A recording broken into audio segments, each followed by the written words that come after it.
오늘 주식시장 상황 점검해 보겠습니다. 증시 프리즘 오민지 기자와 함께합니다. 오 기자, 오늘 코스피, 코스닥 모두 약간이지만 상승세로 마쳤습니다. 시장 상황 좀 점검해 주시죠. 네, 이날도 역시나 외국인들의 순매도 움직임은 이어졌지만 다행히 상승 마감을 했습니다. 매매 주체별로는요, 유가증권 시장에서 기관이 451억 원을 순매수하면서 상승 마감을 이끌어냈고요. 개인과 외국인이 각각 370억 원, 또 197억 원을 순매도했습니다. 코스닥에서도 외국인은 1,059억 원을 순매도했고요. 기관도 296억 원을 팔아치웠습니다. 개인 홀로 1,637억 원을 순매수했습니다. 외국인은 이날 양시장에서 모두 순매도한 가운데 공매도 거래 대금도 계속해서 최대치를 경신하고 있는데요. 시장에서는 외국인의 움직임을 예의주시하고 있는 상황입니다. 이제 결국에는 시장 하락에 베팅하고 있다는 건데 공매도가 얼마나 많아진 겁니까? 올 들어서 꾸준히 상승을 해오다가 공매도 거래 대금이 2001년 집계를 시작한 이후 역대 최대 규모를 보이고 있다고 합니다.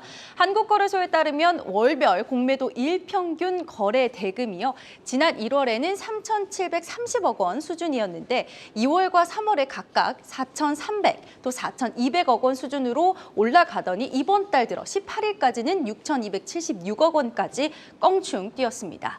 시장이 과열되어 있다라고 보는 움직임이 급격하게 늘어났다는 건데요. 코스닥 시장도 상황은 매한가지였습니다. 지난 1월에는 835억 원 수준이었는데요. 2월에는 1,760억 원 수준, 3월에는 2,880억 원으로 오르더니 4월 들어서는 3,548억 원까지 올랐습니다. 어쨌든 단기적으로 조금 빠르게 올랐다는 생각들을 많이 하는 것 같습니다. 좀 시장에 긴장감이 감도는 분위기입니다. 네, 오늘 시장도 긴장감이 고조돼 있었지만요. 다행히도 개별 호재에 따라서는 좀 울고 웃는 종목들이 드러나긴 했습니다. 먼저는 MSCI 지수 편입과 관련해서 시장이 떠들썩했습니다. 다음 달에 있을 MSCI 지수 정기 발표를 앞두고 편입이 예상되는 종목들은 좀 주가 상승 흐름을 보이기도 했지만요. 좀 어렵겠다, 편출될 수 있겠다라는 전망이 나온 종목들은 또 하락하기도 했습니다. 오늘 신한투자증권은요. MSCI 지수에서 코스모 신소재, 한화 에어로스페이스, KT가 편입이 될 것으로 봤고요. 또 SD바이오센서, 롯데쇼핑, SL이 편출될 수 있다라고 전망을 했습니다. 그러면서 기존에 편입 예상 종목으로 거론됐던 금양, 또 에코프로는 편입의 불확실성이 크다 이렇게 전망을 했는데요. 금양은 시가총액과 또 유동 시가총액이 기준에 못 미친다라는 점에서 편입이 어려울 수 있다라고 봤고요. 에코프로는 주가가 좀 과열되면서 편입이 힘들 수 있겠다 이렇게 내다봤습니다. 그렇다면 이제 MSCI 지수 편입 관련 종목들 오늘 주가는 좀 어떻게 움직였습니까? 사실 편입 예상 종목보다는요, 편입이 어려울 것 같다라는 전망을 받은 종목들 크게 흔들렸습니다. 에코프로는 이날만 6.10% 하락했고요. 금양은 8.05% 하락하면서 장을 마쳤습니다. 편입이 불투해지면서 주가도 좀 타격을 받은 겁니다. 자, 다음으로 오늘 이 히토리오 관련 종목들 상승세가 좀 눈에 띄었습니다. 분위기가 좀 어땠습니까? 네, 중국의 히토류 또 희귀 금속에 관련돼서 수출을 좀 통제한다라고 하고 또 우리 정부는 대응 전략을 발표했죠.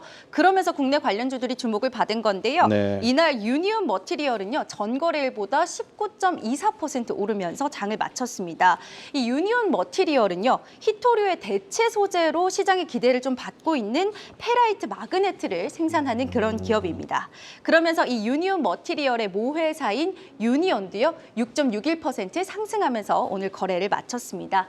이 밖에 관련 기업으로 EG가 19.69% 오르기도 했고요. 동국 RNS도 9% 가까이 오르면서 강한 상승세를 보였습니다. 다른 종목도 한번 살펴보겠습니다. 어제 미국 보조금 이슈로 좀 주춤했던 현대차와 기아는 오늘 어땠습니까? 네, 현대차와 기아는요, 다행히도 전일 빠졌던 주가에서 좀 반등에 성공하는 모습이었습니다. 이날 현대차는 전거래일보다 1.15% 올랐고요. 기아는 3.26% 상승했습니다. 증권가에서는 이 미국의 보조금 제외 이슈는 사실 좀 예견된 일이었다라고 봤는데요. 그러면서 주가는 단기 조정에 그칠 것이라고 분석을 했습니다. 대신증권에서는 보조금 대상에서 제외되면서 물론 현재는 현지에서 가격 경쟁력에선 좀 아쉬울 수 있겠다라면서 대비해서도 미국 현지 공장의 라인 전환으로 차후에는 충분히 대응이 가능할 것이라고 설명을 했습니다. 그러면서 KB증권에서는요, 현대차에 대한 투자 의견은 매수로 유지하고 목표 주가는 13.6% 상향한 25만 원으로 제시를 했는데요. 오늘 종가에 대비해서도 25% 가까이나 상승 여력이 있다라고 분석한 겁니다. 여기까지 듣겠습니다. 증시 프리즘 오민지 기자였습니다.